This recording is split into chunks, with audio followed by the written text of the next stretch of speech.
Welcome to today's Coach's Corner. I'm Mike Van Hooser. Today, I wanted to talk to you about three things that are essential for leaders to do now more than ever. And I know that's a little bit of a hyperbole because leadership has always been needed throughout history. And I think it's important, and other generations have had their own challenges and struggles, but we're facing a lot of challenges these days, and I think we have to have leaders who step up. And I want to give you at least three things that you can do as a leader within your sphere of influence that can help you lead in a very impactful and effective way. So the first thing is empathy. And I think if you're a good leader, a great leader, you are probably showing empathy already. And you may think, well, isn't everybody showing empathy? But they're not. I was working with a contact center recently and some of their reps, and we were talking about empathy, and some of them had become so transactional in the way they were just treating the way people were calling in. And somebody would share something severe like the death of a family member or something like that, and they'd just go on to taking their name or listening and trying to get information, but not acknowledging where that person was coming from. And I think it's so important that as leaders that we show empathy towards another person.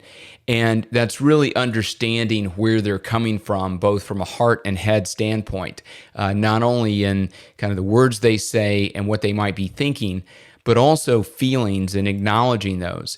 And that's so important in any environment and in any setting, whether it be sports, business, or life, to show empathy to the people that you're leading, that they feel heard and understood, and there's a connection there, and you're going to be able to encourage them more and do some of the things that great leaders do in communicating with them if you're connecting with them on a heart and head level, and empathy is the way to do that.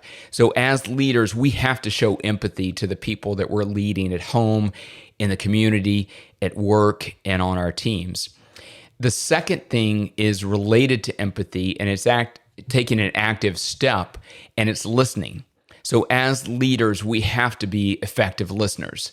And it's important because I think in today's world, a lot of it's based on kind of what is the hot take or what do we want to say versus how do we want to listen. And I think that's really important for leaders, especially if you want to get your point across, is to understand where the other person is coming from and what they're saying, both the verbal and the nonverbal cues, and that we pick up on that. We'll put a link to a blog article that I wrote a couple of years ago, and the question was this of the blog article: has dialogue become a lost art? And I think part of that was having a listening ear, because I think we've lost the art of having effective dialogue, and we're all just at some extremes shouting at each other versus listening to each other and being able to communicate effectively with each other as well. And Stephen Covey, in his great book and timeless book, The 7 Habits of Highly Effective People, talked about one of those habits being seek first to understand and then be understood. And there's a lot of wisdom in that, in seeking to understand where other people are coming from, to ask questions, to listen well. And we have to listen well to the people that we're leading and understand the culture and understand what's going on to be able to lead from an impactful place and to lead in a truly servant leadership style and way. So listening is very important as a leader, and I would encourage you to do that.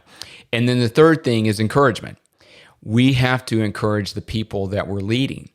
And you can go on and on about maybe some of the things that they're not doing, or about accountability, or about giving constructive feedback. And all those things are very important, not the whining and complaining about what they're not doing, but giving constructive feedback and teaching and coaching them. That is an effective step, and we have to do that to keep them accountable. But we also have to encourage them to reinforce what they're doing well, to give feedback that's specific, timely, relevant, and consistent. And all of those are very important. And as a leader, I want you to think about, are you giving encouragement to the people that you lead? Are you doing it in a specific way, not just a general way of saying, yeah, you're doing a great job, but specifically encouraging them and reinforcing, hey, when you asked that question or when you did this, that was great. Are you doing it on a timely basis? So in the moment, and write around some of the things that they're doing well? Are you giving consistent feedback to them and encouragement, and not waiting months or a whole year to encourage them? And they've even forgotten what they did in that moment a year ago, but you're doing it in a timely way. And then it's a relevant way, and it communicates from a standpoint of you're going to have different styles of people who receive it in different ways. So communicating from an authentic place is really important. And then doing it consistently. So it's not just a one-time occurrence and say, well, I'm done, and giving encouragement, but that you're doing it in a timely way, in a consistent way. And that's really important. So think about these three things as a leader within your sphere of influence, and whether it's at home, at work, in your community, on your sports team, even if you're not in a formal position of leadership, but just an influencer on the team. How can you implement these three things of showing empathy to your teammates, your peers, and the people you're leading? How can you listen to your peers and the people you're leading, and listen to them effectively and well, and hear what they're saying and maybe what they're not saying? And then how can you encourage them today and every day, and being able to do that on a consistent basis?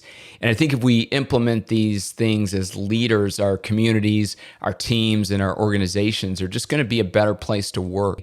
We're going to have impact on the people that we're leading, and it's just going to be a more effective workplace or effective team that we're in if we're focusing on these things. So as always, lead well, perform at your best, and make the most of the moments in your life.